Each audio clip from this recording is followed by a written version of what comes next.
여러분 안녕하십니까? 오박사의 문화예술교육 이야기 42회입니다. 매년 5월달이면 문화체육관광부와 한국문화예술교육진흥원이 후원을 해서 세계문화예술교육주간이라는 행사를 합니다. 올해도 2019년 세계문화예술교육주간 행사가 있었지요. 이 행사 동안에는 여러 가지 강연이나 세미나 같은 것들이 있는데 제가 주로 관여하게 되는 것은 문화예술교육 유관학회 세미나라는 행사입니다. 문화예술교육과 관련이 있는 여러 가지 학회들이 자기들 나름대로 연구한 성과들을 발표하는 그런 행사들이 벌어지게 되는데요. 제가 속한 한국문화예술교육학회도 매년 이 유관학회 세미나의 일부로 참여해서 세미나를 열고 있습니다.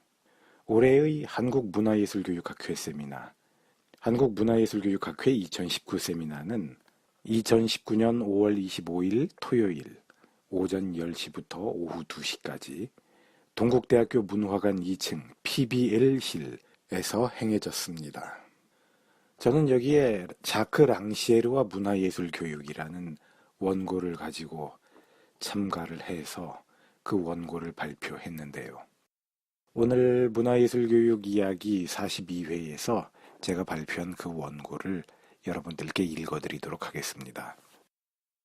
이 오박사의 문화예술교육 이야기 42회의 동영상 버전에서는 제가 관련 사진들을 여러분들께서 보실 수 있도록 화면 안에 삽입해 넣었습니다.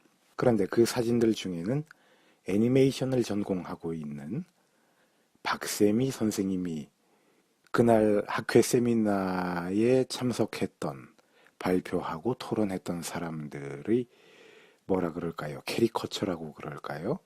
그런 그림을 그려놓은 것을 제가 사진으로 찍어서 같이 삽입해 넣어 놓았습니다.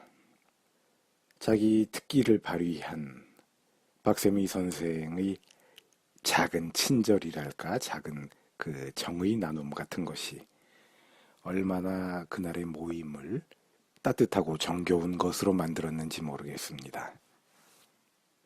한국문화예술교육학회의 연구소 모임, 모든이 문화예술교육연구소는 이렇게 인간미가 풍부하게 넘쳐 흐르는 곳이기도 합니다.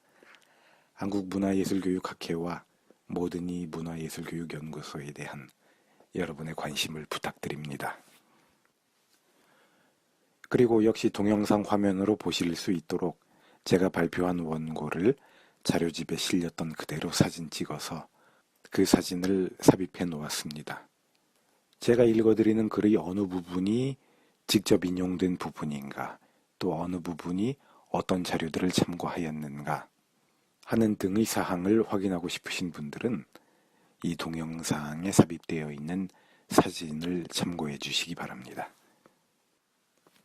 보통 이 시기에 5월 말을 즈음하고 6월 초까지는 학회 학술지들의 논문 마감일자, 또 학생들의 기말고사 성적 처리, 그리고 대학원생들의 논문 심사 등으로 학교에 몸을 담고 일을 하고 있는 사람들이 아주 바쁘고 과로 비슷한 것을 겪게 됩니다.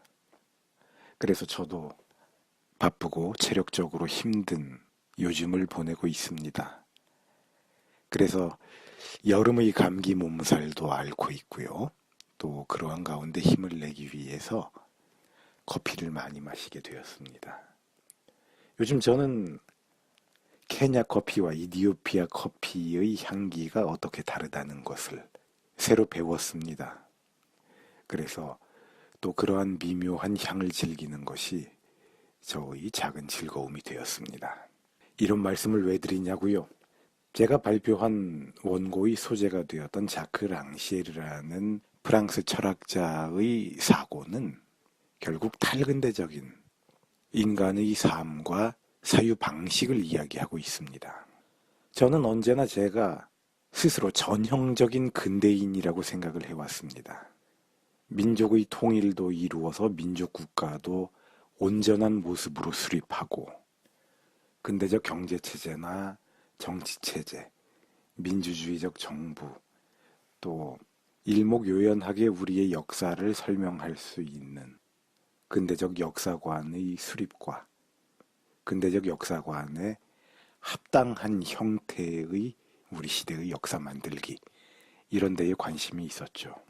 그런데 세월의 흐름이 빠르다 보니 그런 문제들을, 그러한 이상들을 실현하기 전에 사회가 변해가고, 기존에 붙잡고서 고민하던 문제들은 해결하지 못한 채 그것들을 그냥 떨구고 새로이 진행되는 문제들을 따라잡기에 급급해하는 모습을 가지게 되었습니다.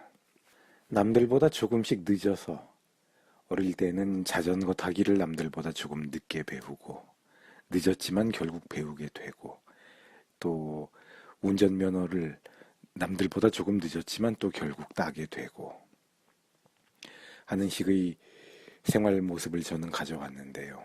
이제 근대라는 문제에 대해서 많은 사람들이 매달렸다가 갑자기 모두 내던지고 뿔뿔이 흩어지고 사라져버린, 그리고 새로운 문제거리들에 주목하게 된, 또 그래야만 잘 살아남는 현실에 마주하게 되었을 때, 제가 앞으로 또 어떻게 늦은 걸음으로 다른 사람들을 따라가고, 또 그러면서도 과거에 해결하지 못했던 과제를 해결하는지, 조금 저 스스로 이렇게 제 삶을 기록해 놓음으로써 나중에 저 자신을 돌아보는데 도움으로 삼고자 합니다.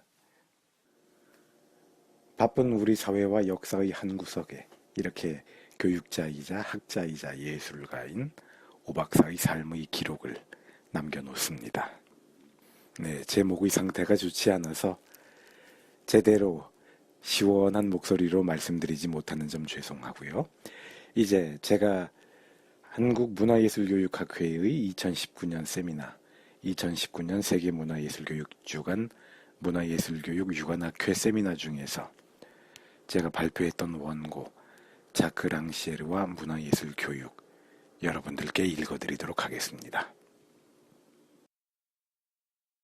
자크 랑시에르와 문화예술교육. 1. 서론.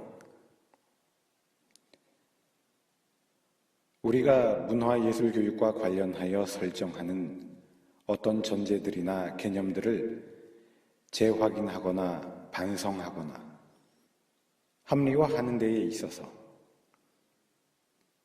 프랑스의 철학자 자크 랑시에르는 하나의 이론적 배경으로서 고려될 만합니다. 우리의 문화예술 교육이 첫째, 되도록 자기주도적 배움을 추구하는 것, 그리고 둘째, 자유로운 감성적 탐험을 시도하는 것, 또한 셋째, 다양한 활동을 포함하려 하는 것 등의 특징적 현상을 보임에 있어서 그런 현상들을 설명하는 데에 랑시에르가 이론적 뒷받침으로서 이용될 수 있을 것이라는 말씀을 저는 오늘 이 자리에서 드리려고 합니다. 이 세 가지들은 문화예술교육과 랑시에르의 전체를 잘 요약한 결과가 아니라 저 자신의 개인적 관심사에 대하여 유용하다고 제가 생각하는 내용들입니다. 문화예술교육과 랑시에르 철학에 대한 보다 체계적인 연결은 당연히 앞으로의 계속적인 연구를 요구할 것입니다.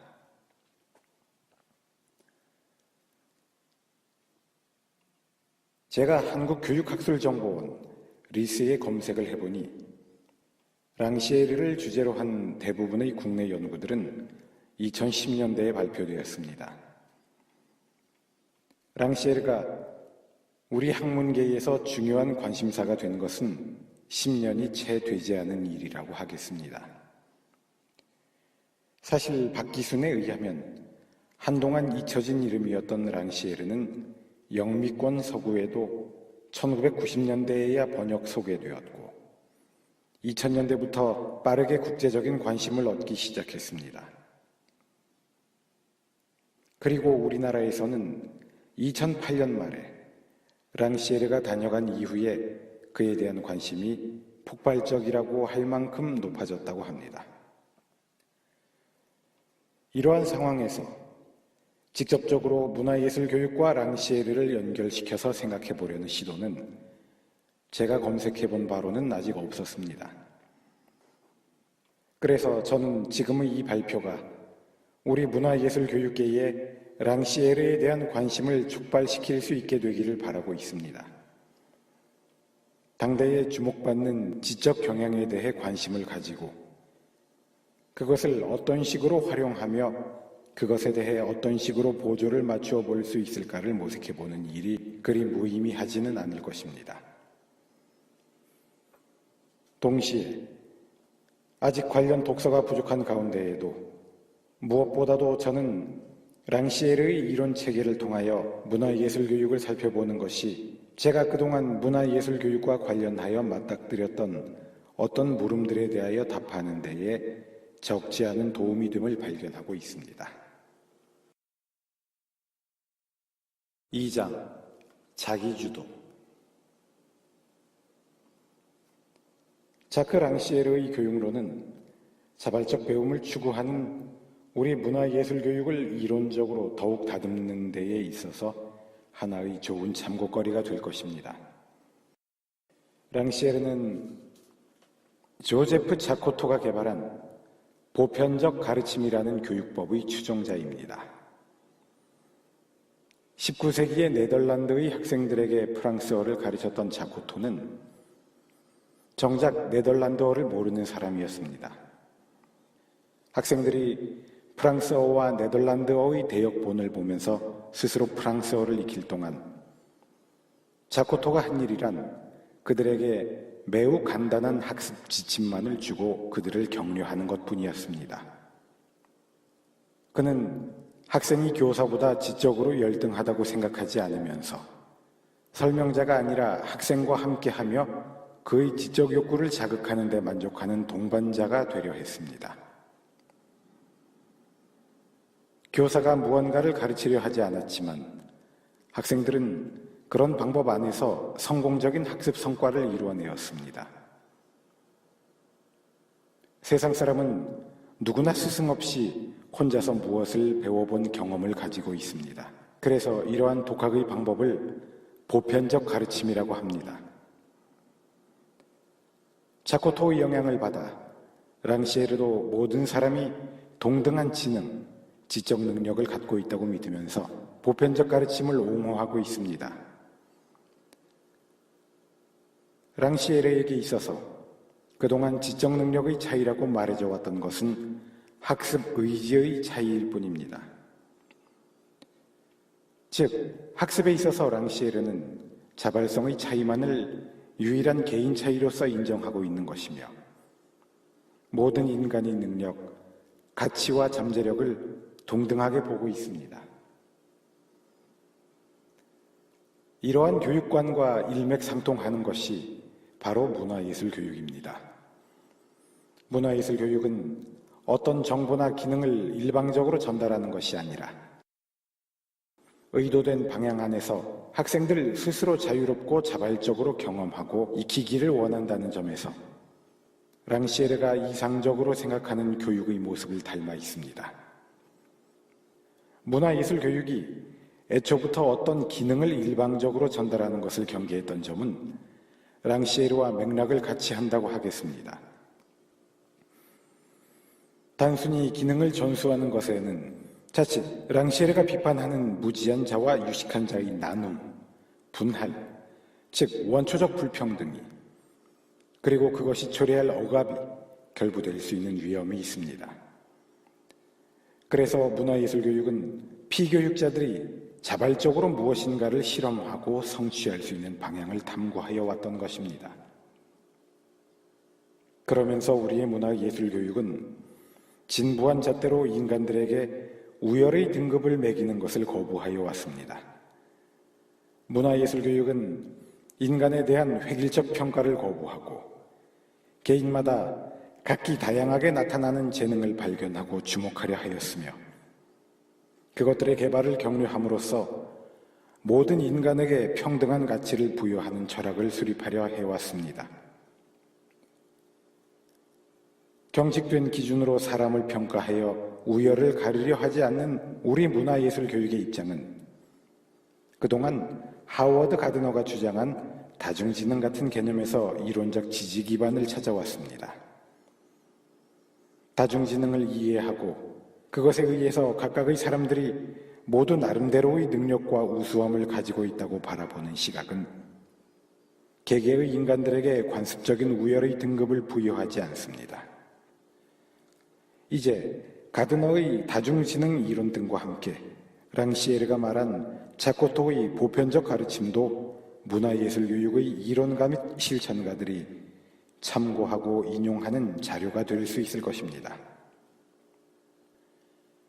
개인의 가능성에 대하여는 차별을 재단해낼 수 없으며 스스로가 자유롭게 자발적으로 나름의 가능성과 잠재력을 탐색 및 개척해 볼 수 있어야 하며 그러한 가운데 실제로 좋은 결과들이 산출된다는 문화예술교육의 믿음은 랑시에르에게서 또 하나의 이론적 지지 기반을 발견할 수 있을 것입니다. 3장 감성적 해방. 랑시에르와 문화예술 교육은 인간의 감성적 해방, 감성의 해방을 추구한다는 공통점을 보입니다. 랑시에르적 견지에서의 감성적 해방은 그 자체가 정치 행위임을 선언하며 직접적으로 정치적 의미를 가지는 것이기는 하지만 정치적 성격을 표방하고 있지는 않는 문화예술 교육의 의미나 의의를 설명하는 데에도 좋은 참고점이 될 것입니다. 사실 문화예술 교육이라는 것이 은폐된 정치성 혹은 정치적 의도를 가지고 있다고 경계했던 사람들이 전혀 없었던 것은 아닙니다만 이런 문제에 대해서는 다른 기회에 논의가 이루어져야 하겠습니다. 랑시에르는 기성의 사회 질서가 전제하는 분할된 감성적, 감각적, 미적 범주의 유지나 재생산을 원치 않습니다. 즉 그는 지식인 계층은 그 계층에 알맞는 지적, 감성적 업무에 종사할 수 있고 노동자 계층은 그 계층에 알맞게 지적, 감성적 업무에는 관여할 수 없거나 관여해서는 안 된다라는 생각을 거부합니다. 자신에게 주어진 신분이나 지위에 맞게 할당된 업무에만 종사해야 한다는 요구 또는 자신의 모든 감각 혹은 감성을 자신이 속한 범주의 한계에다 맞추어야 한다는 인식, 개인이 선험적으로 갇혀있게 되는 그러한 명분론적 구조는 랑시에르에 의하면 플라톤의 국가론 이래 힘을 발휘해온 것입니다. 막시스트들의 경우에도 수준 높은 인식과 기획의 능력, 혁명을 위한 과학은 지식인 계층이 소유하고 있으며 노동자 계층은 이런 능력을 소유하고 있지 못하므로 따라서 노동자들은 당과 지식인의 지도나 계몽을 받아야만 한다는 것이 흔한 생각이었습니다. 그러나 랑시에르는 이러한 범주와 영역의 분리, 분할 혹은 분배를 거부합니다. 랑시에르는 그러한 감각적, 감성적, 미적 범주의 재분배를 주장하며 이 볼 수 있는 것, 생각할 수 있는 것, 할 수 있는 것의 오래된 나눔의 붕괴가 바로 그가 말하는 해방입니다. 우리의 문화예술교육은 유사하거나 같은 맥락의 감성적 해방을 추구해 왔습니다. 문화예술교육은 예술이나 미적 행위를 특별한 그룹의 전유물로서 생각하지 않아 왔습니다. 문화예술교육의 목적이 수월성의 실현이나 엘리트 혹은 전문가의 양성에 있지 않다는 것이 공감되어 있는 가운데 문화예술교육은 예술 혹은 문화예술을 모든 이가 향유할 수 있도록 하고자 했습니다. 세상은 원래 불평등한 것이라거나 불평등해야 할 것이라고 생각하는 사람에게 문화예술교육은 필요가 없을 것입니다. 경쟁에 의해서 비교 우위가 있는 사람들만이 예술을 행할 수 있다고 생각하는 사람들이나 여건이나 자질을 갖춘 사람들만이 예술을 감상할 수 있다고 생각하는 사람들에게는 문화예술교육이 성립될 수 없을 것입니다. 문화예술교육은 평등한 가운데 자발성 속에서 나도 창작가가 될 수 있다. 나도 미적인 것의 생산자가 될 수 있다. 나도 미적인 경험을 한다라는 것을 확인하려고 합니다. 랑시에르도 본질적으로 같을 수 있는 말을 합니다. 위대한 화가 만들기가 중요한 것이 아니라 해방된 자 만들기. 그래, 나도 화가다라고 말할 수 있는 인간 만들기가 중요하다. 그래, 나도 화가다는 나에게도 영혼이 있다. 나에게도 나와 비슷한 자들과 소통할 느낌이 있다는 뜻이다. 랑시에르의 철학과 문화예술교육계의 통념 모두 인간들 사이의 원초적 불평등을 전제하지 않습니다. 그리고 둘 다 인간을 개선하거나 완성하려는 목적의식을 가지고 있습니다. 개선이나 완성은 현재의 구조, 현재의 분할에 대한 불만족에서 출발합니다. 우리에게 불만족을 주는 현 상태로부터 벗어나는 것이 해방입니다. 결국 랑시에르와 문화예술교육은 공유하는 맥락이 있으며 이러한 공유를 어떻게 규명하고 적절히 활용할 것인가 하는 담론적 가능성의 모색이 문화예술교육 종사자들에게 앞으로 검토해 볼 만한 과제가 된다고 하겠습니다. 4장 다양성의 가능성. 랑시에르에서 저는 현재 우리의 문화예술교육이 매우 다양한 형태들을 포섭해야 하는 현상에 대한 합리화의 가능성을 발견합니다. 문화예술교육에서는 특정 기능을 교육하는 것이나 특정 장르를 교육하는 것은 금지된 것이냐? 그렇다면 기능과 장르의 전문성 훈련이 요구된다고 할 꿈의 오케스트라 같은 활동은 왜 하는 건데? 라던가 벨리 댄스, 방송 댄스도 문화예술 교육으로 행해지고 있다니 그것들은 성상품화나 자본 노름의 산물 아닌가? 그저 흥미롭기만 하다면 소비적 문화 형태도 문화예술 교육의 프로그램이 될 수 있는가? 라는 식의 의문에 저는 간혹 마주쳤었습니다. 랑시에르는 이런 물음에 어떤 답변을 제공할 수 있습니다. 랑시에르적 입장에서 생각하면 어떤 형식의 문화는 바람직하고 어떤 형태의 문화는 바람직하지 못하다라고 규정하는 것은 분할의 재승인에 불과할 수 있습니다. 만약 현재를 분할에서 벗어나거나 분할을 재조정해야 할 시기라고 인식한다면 문화예술교육이 백화쟁발의 다양한 활동을 포함하는 것이 합리화될 수 있을 것입니다. 1980년대에 대학에 입학했던 저는 그 시대의 민중문화운동의 영향을 받지 않을 수 없었습니다. 민중문화운동은 민중이라는 배타적 정체성을 가진 범주를 설정하고 그 범주 고유의 미의식을 실현하고자 하는 활동이었습니다. 민중문화운동은 주로 지식층 운동권이 주도해서 노동자 문화 고유의 어휘나 고유의 표현법을 발전시켜 나간 경향이 강했습니다. 민중의 문화를 수립하려는 문화운동 안에서는 절대 받아들여질 수 없는 형태의 문화들이 있었습니다. 코카콜라가 웰빙에 역행하는 성격 때문이라기보다는 제국주의나 매판자본의 똥물로서의 성격 때문에 배척되던 그 시절에는 미제의 락음악, 팝송이 배척되었고 외색의 트로트 등을 포함한 국산 대중음악들도 배척되어야 했고 자본이 작용하는 모든 활동들이 경원시되어야 했습니다.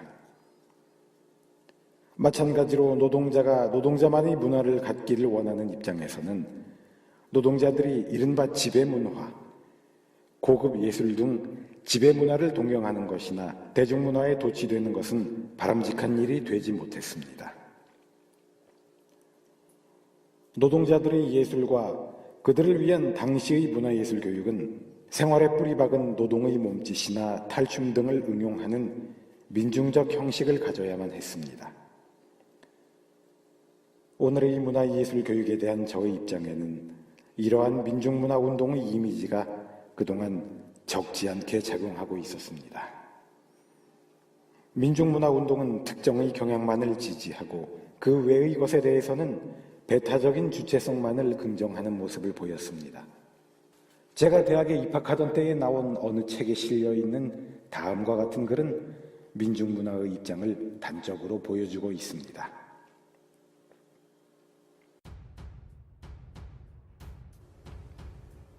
가진 자들의 생각을 담은 노래와 시들 속에는 노동자가 온몸으로 체험하는 현실의 고통을 망각하게 하는 아편이 담겨져 있다. 자신도 느끼지 못하는 사이에 마약 중독자가 되어 현실을 잊은 방랑자가 된다. 진짜 노동자는 가진 자들의 장단에 놀아나지 않는다. 가진 자들이 던져준 사탕발림에 녹아나지 않는다. 혼자서 꿍꿍 앓는 나약함도 버린다.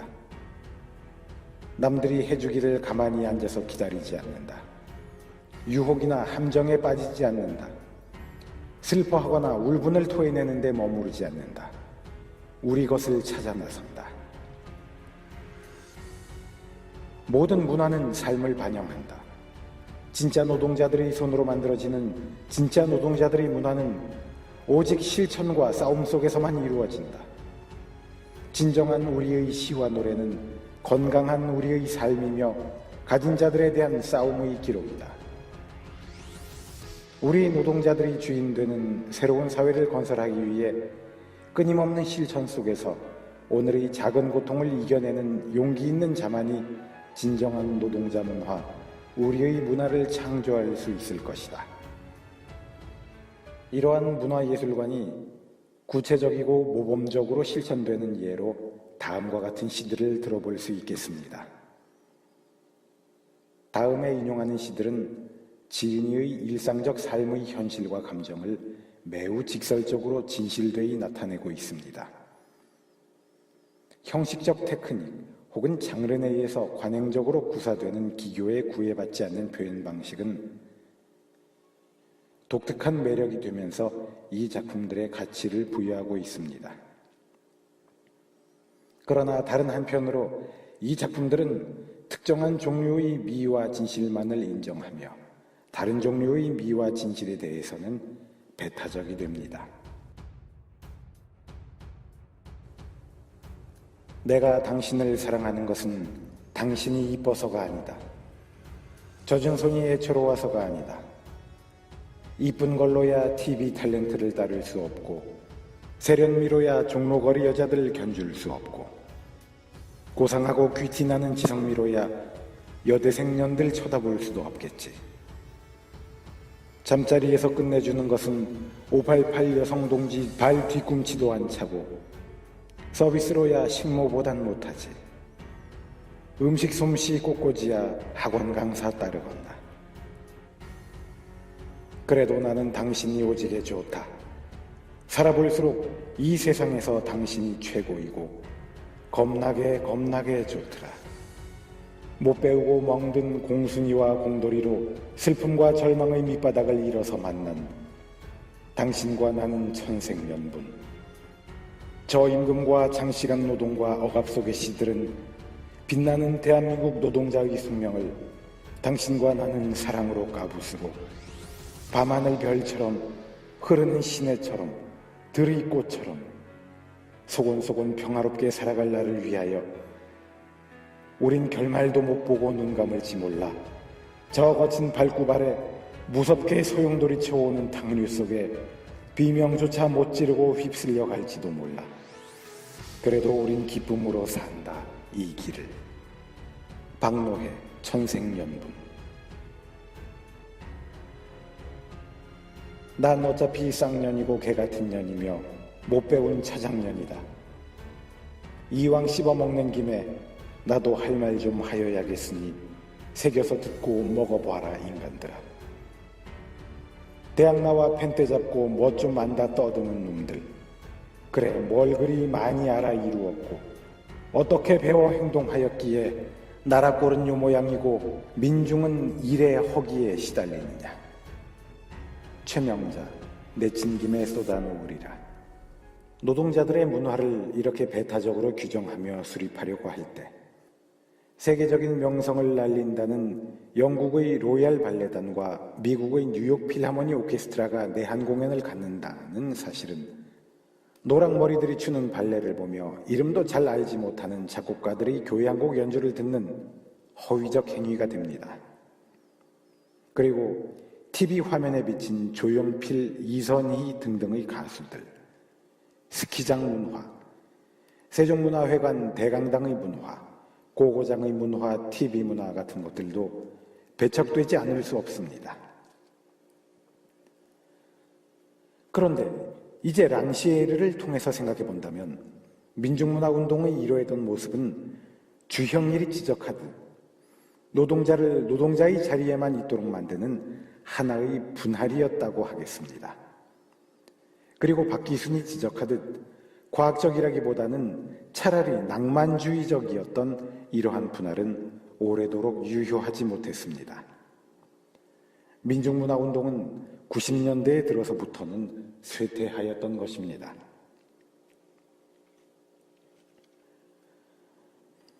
노동자의 정신은 분할로부터 자유롭거나 자유로움을 열망합니다.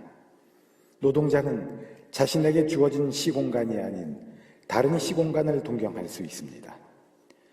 랑시에르는 자신에게 고달프게 강요된 환경을 전유하는 소목장이 노동자의 모습을 다음과 같이 이야기합니다.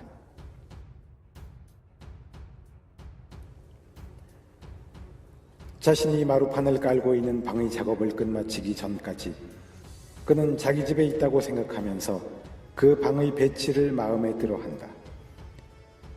창이 정원으로 나 있거나 그림 같은 풍경이 내려다 보이면 그는 일순간 팔을 멈추고서 널찍한 전망을 향해 상상의 나래를 펴고 인근 주거 소유자들 이상으로 그 전망을 만끽한다. 낮 시간의 고된 노동에 시달린 노동자는 다음 날의 노동에 종사하기 위해서 밤 시간은 육체적 휴식의 시간으로 사용해야 할 터이지만 그는 오히려 그 시간을 기꺼이 독서와 창작, 동료들과의 토론에 할애합니다.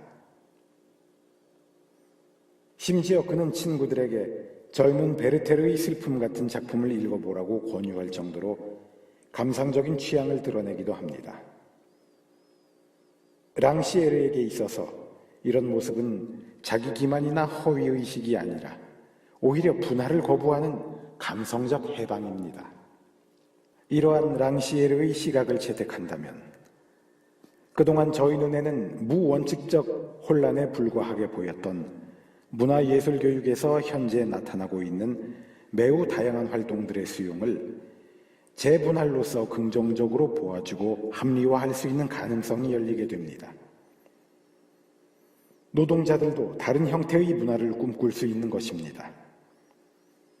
발레를 동경하는 소년 빌리 엘리어트에게 배부른 자들이나 하는 형식에 대한 동경을 끊으라고 이제는 말하지 않아도 됩니다. 그리고 네 몸에 전기가 흐르는 듯한 감동과 동경이 있다면 그러한 장르 교육, 기능 교육 프로그램도 기꺼이 마련해 주마라고 말할 수도 있게 될 것입니다. 뒤집어 생각하여 우리 모두가 모든 낯선 문화에 대하여 혹은 최소한 지금보다는 훨씬 다양한 문화에 대하여 수용적 태도를 가지면서 그러한 수용적 태도를 합리화할 수 있게 될 것입니다. 문화예술 교육에 대하여 때로는 사회공동체의 형성 같은 거대한 목적의식이 주장되는 가운데 그리고 때로는 개인적 즐거움이나 만족감 같은 미시적 의미가 강조되는 가운데 제가 목격했던 어떤 모순된 의견들이나 실천들을 동시에 수용할 수 있도록 하는 인식을 확장하는 데에 랑시에르라는 도구가 유용할 수 있습니다. 5장 결론. 오늘의 발표에서 저는 랑시에르의 철학이 우리 문화예술교육의 어떤 측면들에 대하여 설명하는 데에 도움이 될 수 있다고 말씀드렸습니다. 랑시에르는 일단 제가 생각하기에 문화예술교육이 보이는 자기주도성, 감성적 해방의 추구, 다양화의 가능성이라는 특징들에 대하여 새롭고 쓸모있는 이론적 기반을 제공해 주는 것 같습니다. 물론 저희 발표는 랑시에르에 대한 관심을 문화예술교육계에 촉발시켜 보고자 하는 제한된 수준의 결과물이므로 앞으로의 깊이 있는 연구 성과들을 기대해야 할 것입니다. 2013년까지만 해도 랑시에르에 대한 관심은 이제 막 시작 단계이고 랑시에르 연구가 국내에서 어떤 방향으로 진행되어 어떤 효과들을 만들어낼 것인지 예단하기란 불가능하다라고 이야기되고 있었습니다. 랑시에르 철학은 모든 것이 감각, 감성 혹은 미학적 영역에서 이루어지고 있다고 해도 과언이 아닙니다. 그렇다면 민중, 1980년대의 민중과는 같지 않은 의미의 민중에 대하여 가장 직접적인 감성적 실천을 담당하고 있는 문화예술 교육에서 랑시에르의 철학은 어쩌면 가장 언급할 만한 현실적 성과를 보게 될지도 모르겠습니다. 이론은 실천을 위한 것입니다. 랑시에르의 이론에서 민중은 쉽게 조작되고 많은 호락호락한 존재가 아닙니다.